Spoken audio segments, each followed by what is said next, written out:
that was the first time that we met, and we were all going out somewhere or doing something social together. And then a couple of years passed, and I was just getting out of college, and I re-met Allie and Victoria together, and then Allie and I sort of really hit it off.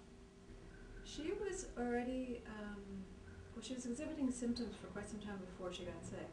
And she would get a cold and it would last forever, and she would complain of fatigue, and it was unusual for somebody her age to be so wiped out from what just would seem to be a cold.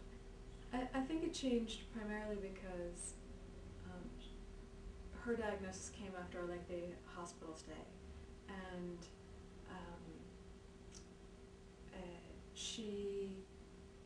once she was well again, we all knew it was a matter of time before she would become sick again, because it was an era before the drugs that we have today that save people's lives and keep them living long and healthy lives, and that she didn't have the benefit of those drugs. I think my role with her became that of confidant, protector. I lived very close by, so I could go over all the time to her apartment.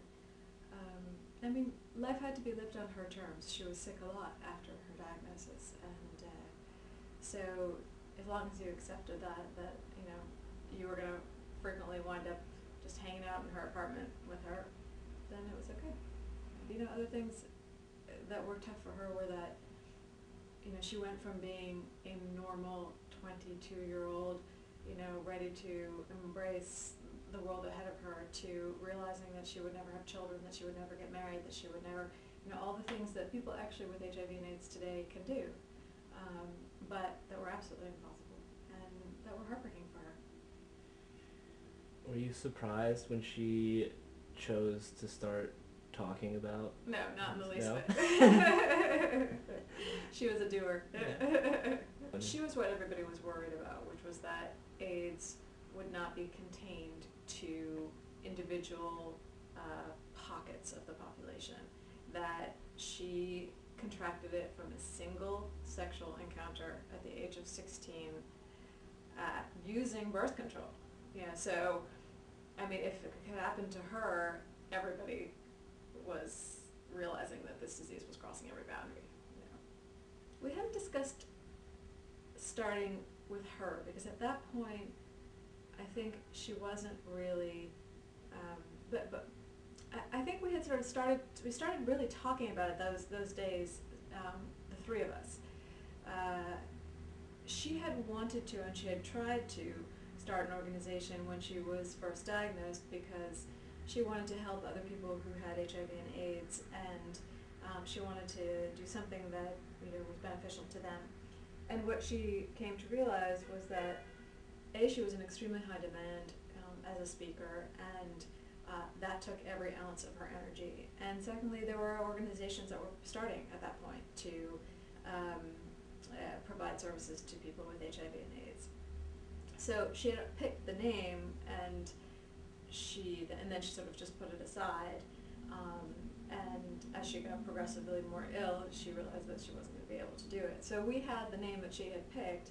We just changed the mission, because we said, everybody in the United States knows who she is. She was on the cover of People magazine. There has been a television movie made of her life. There's she was on an hour of Oprah.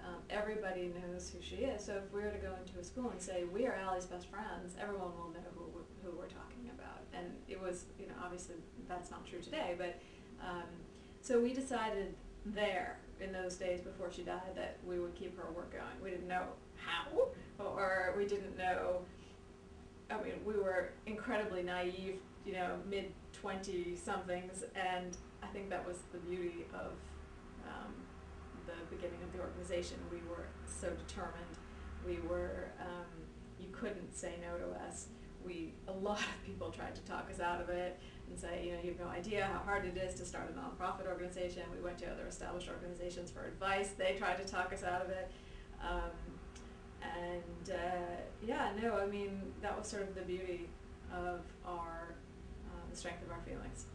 Well, I think sort of one of the unique things about Love Heals is that the three of us each had our own independent relationships with Allie.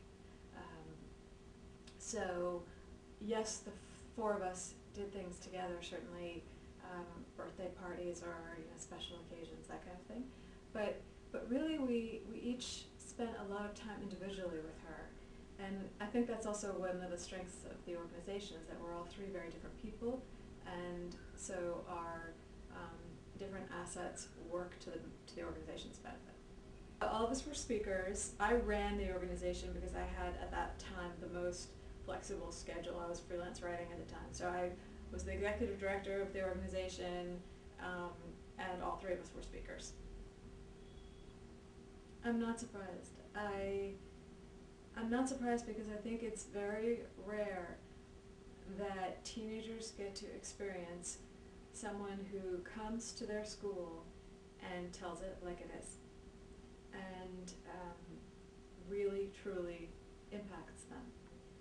I was just talking about this with my 15-year-old who had a speaker come to her school who she felt was very condescending, and I thought to myself, that woman wasted her time, because I'm sure the kids sort of shut down halfway through and said, why are you being so condescending to us?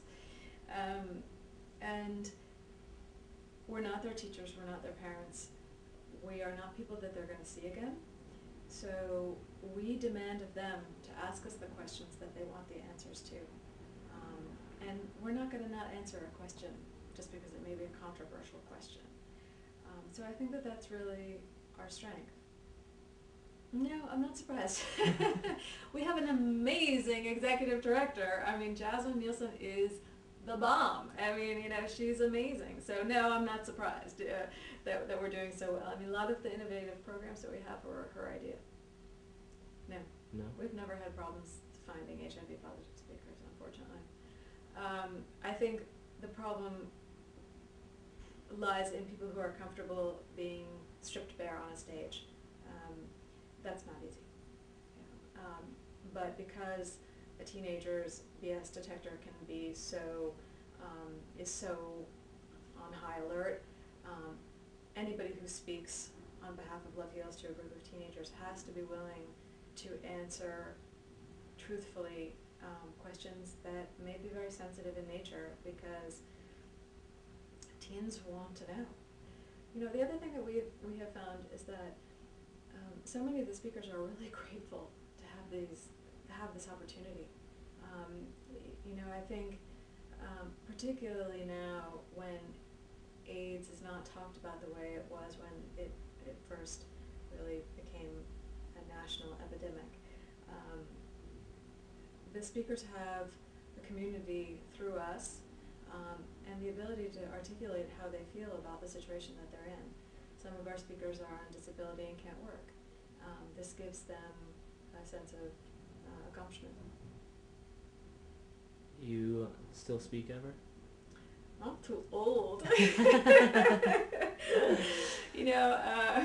My daughter recently said to me, she was looking at a picture of the two of us when she was maybe about 5, she was like, "You looked so much younger then," and that was just 10 years ago, and I thought to myself, I don't think that a teenager wants to hear from me. I mean, I'd like to think that they would, but the reality is that I can no longer say, 18 years later, I was you just a few years ago, and my experiences are not as relevant anymore.